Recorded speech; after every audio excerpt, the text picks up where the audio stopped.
this exclusive Fox video showing a massive horde of migrants trying to bum rush their way into the country at a port of entry in El Paso. It led to an intense standoff that lasted hours as they clashed with authorities. Border agents in riot gear and the Mexican military forced to fend off the large group. The illegals were apparently told some false information on social media that said that they could be let into the United States if they showed up at the bridge with their kids. Joe Biden could see this insanity for himself. He's only 100 miles away in California. But all we're getting is more nonsense from his press secretary. Try to decipher this. What we are going to promise is that we're going to do this. We're going to move forward with this kind of system, this immigration system that has been gutted, really, truly gutted by the last administration. We're going to move forward and do it in a humane way.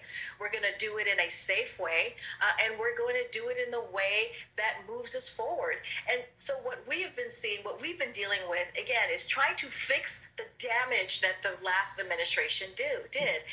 So they're moving forward, Dana. Yeah, there's a lot of words, a lot of words there.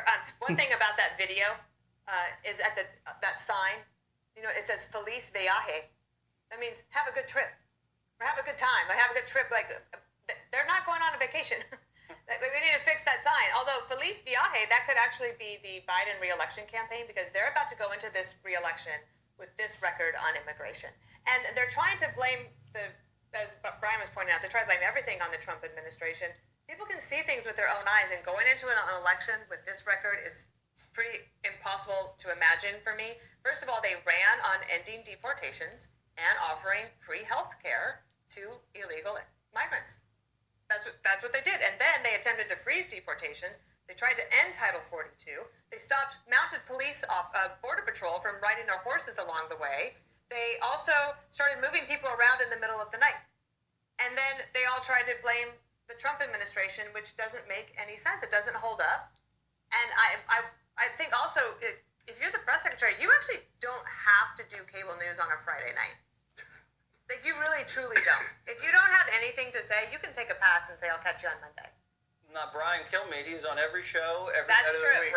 Right. Never said no. But if someone said explain and defend Joe Biden's immigration system, sorry, I'm busy. I'm going clubbing. But I would say this is what he's up against. Senator Menendez over the weekend came out and said it's time for Joe Biden to stop with this crackdown. He said most of these people from Cuba, Venezuela, and Nicaragua, they're fleeing dictatorship. He's going to be known as the asylum denier-in-chief if he doesn't stop denying these people asylum. So people on his far left are as outraged as people on the middle right about what he's doing. So it's not that he can't win. He's not trying. The other thing to keep in mind, the New York Post said, the cartels put out that false tweet information to force that flood at the border. I'm wondering if that's related to the threats that were leveled from Republicans. Was it really the cartel?